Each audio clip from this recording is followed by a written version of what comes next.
મિત્રો, આપણા કેટલાક શારીરિક લક્ષણો, આદતો વગેરે આપણા માતા-પિતા કે પરિવારના અન્ય સભ્યો જેવી હોય છે, જેવા કે શરીરના બાહ્ય રંગોનો આકાર, ચહેરો, રંગ, વાળનો રંગ, વાળની લંબાઈ અને તેની મુલાયમતા, બેસવા ઉઠવાની રીત, છીંક ખાવાની રીત, ચાલવાની રીત વગેરે.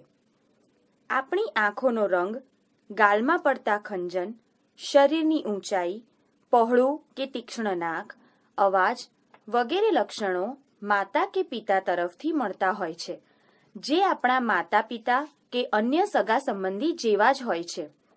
આમ બાળકને જન્મ સમયે માતા-પિતા તરફથી જે લક્ષણો મળે છે તેને વારસાગત લક્ષણો કે આનુવંશિક લક્ષણો કહે છે. તમારા શરીરના કયા લક્ષણો કોના જેવા છે તે જાતે તમારા માતા-પિતાની મદદથી જાણો.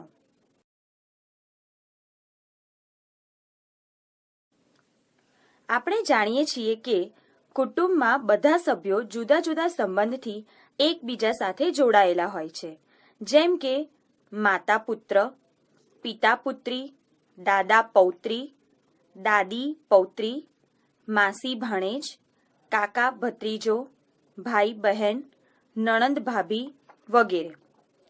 તમે તમારા માતા પિતાની મદદ લઈ તમારા જુદા જુદા સંબંધીઓ સાથે તમારો કયો સંબંધ છે તે સમજજો. આવા સંબંધોમાં ઘણી વખત બે વ્યક્તિઓ વચ્ચે ઉંમરનો તફાવત 40 વર્ષથી પણ વધુ હોય છે, જેમ કે દાદા અને પૌત્રી. ક્યારેક ઉંમરનો તફાવત 20 વર્ષની આસપાસનો હોય છે. દાખલા તરીકે કાકા ભત્રીજા, માસી ભાણેજ વગેરે. ઘણી વખત ઉંમરનો આ તફાવત 3 થી 4 વર્ષની આસપાસનો હોય છે. દાખલા તરીકે ભાઈ બહેન.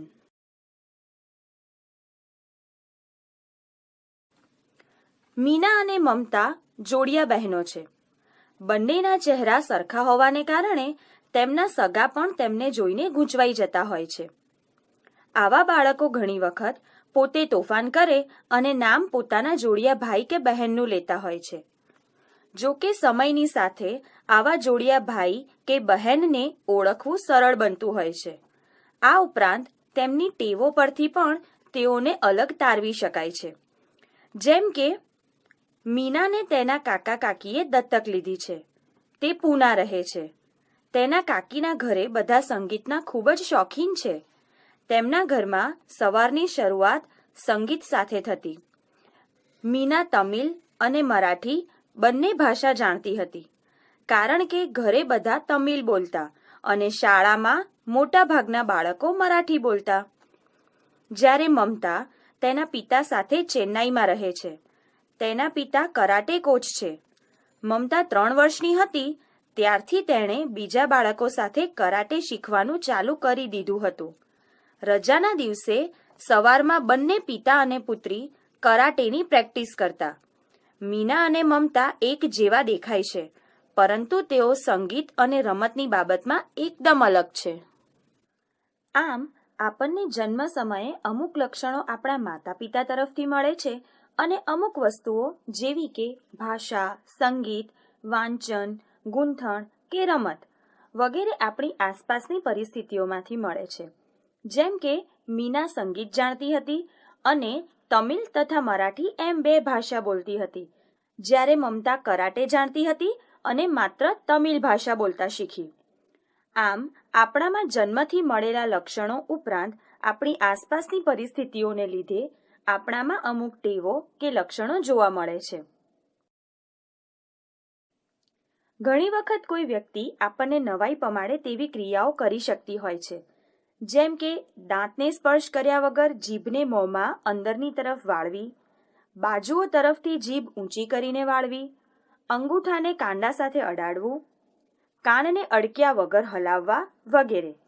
આ લક્ષણો કે ક્રિયાઓ પરિવારના કોઈ સભ્યમાં હોય તો તે બાળકમાં આવે છે.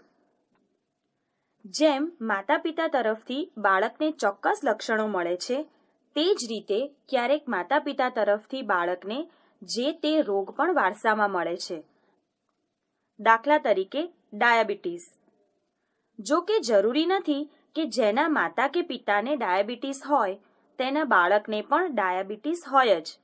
વળી દરેક રોગ વારસામાં આવતો નથી, જેમ કે પોલિયો. પોલિયો આનુવંશિક રોગ નથી, તે વાયરસથી થાય છે. તે જ રીતે રક્તપિત્ત પણ બેક્ટેરિયાથી થતો રોગ છે, આનુવંશિક રોગ નથી. એટલે કે કોઈ માતા કે પિતાને પોલિયો હોય તો તેના બાળકને પોલિયો થાય જ એવું શક્ય નથી.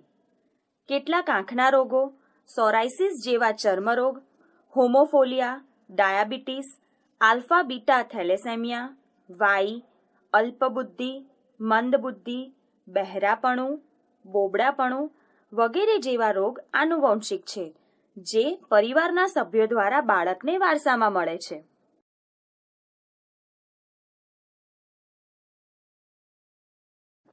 ઈસવીસન 1822માં ઓસ્ટ્રિયાના ગરીબ ખેડૂત પરિવારમાં ગ્રેગર મેન્ડેલનો જન્મ થયો હતો. તેમને અભ્યાસનો ખૂબ જ શોખ હતો, પણ પરીક્ષાની વાત આવતા જ ગભરાઈ જતા. અભ્યાસ કરવાના નાણાં નહોતા, તેથી તેમણે એક મઠમાં સાધુ બનવાનો વિચાર કર્યો અને મઠમાં રહ્યા. તેમણે 7 વર્ષ સુધી સાધુના મઠના બગીચામાં વટાણાના લગભગ 28,000 છોડ પર પ્રયોગો કર્યા. તેમણે સખત મહેનત કરી, ઘણા અવલોકનો ભેગા કર્યા અને નવી શોધ કરી. તેમણે શોધી કાઢ્યું કે વટાણાના છોડમાં કેટલાક લક્ષણો એવા છે કે જે જોડીમાં હોય છે. જેમ કે જે છોડના બીજ ખરબચડા કે લીસા હોય, કોઈ પીળા કે લીલા હોય, કોઈ છોડ ઊંચો કે નીચો હોય વગેરે. તેમણે પ્રયોગો કરીને પોતાના તારણો જણાવ્યા. જેમ કે બીજ ખરબચડા કે લીસા હોય, તે છોડની આવનારી પેઢીના છોડના બીજ પણ ખરબચડા કે લીસા હશે. કોઈ બીજ થોડા ખરબચડા કે થોડા લીસા એવા મિશ્રિત નહીં હોય. આ જ પ્રમાણે છોડના બીજ લીલા કે પીળા હોય, તે છોડની આવનારી પેઢીના બીજ પણ લીલા કે પીળા જ આવે. બીજની નવી પેઢીમાં લીલા કે પીળા રંગનું મિશ્રણ નહીં હોય. મેન્ડેલે દર્શાવ્યું કે આવનારી પેઢીના વટાણાના છોડમાં પીળા બીજવાળા છોડ વધુ હશે, તેમજ આવનારી પેઢીના વટાણાના છોડ લીસા બીજ ધરાવતા હશે.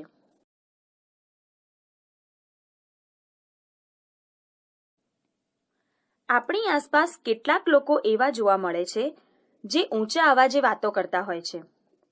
આવા લોકોમાં કેટલાકને ટેવ હોય છે, જ્યારે કેટલાક પોતાને ઓછું સંભળાતું હોવાથી બીજાને પણ એમ હશે તેમ સમજી મોટેથી બોલતા હોય છે.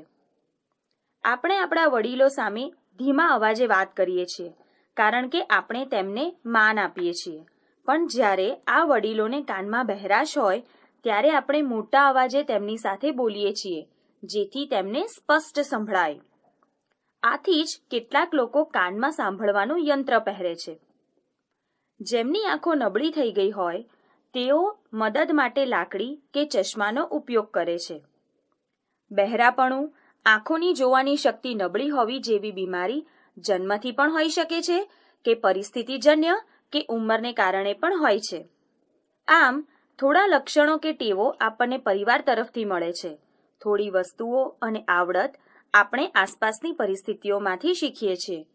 સમય સાથે આપણી આવડત કોઈ બીમારી અથવા વધતી ઉંમરને કારણે પણ બદલાય છે. ભારતમાંથી પોલિયો દૂર થાય તે માટે સરકાર દ્વારા વર્ષમાં 2 વખત પલ્સ પોલિયો અભિયાન ચલાવવામાં આવે છે. આ અંતર્ગત 5 વર્ષ સુધીના દરેક બાળકને પોલિયોની દવાના 2 ટીપા પીવડાવવામાં આવે છે, જેથી ભવિષ્યમાં તે બાળકને પોલિયો ન થાય.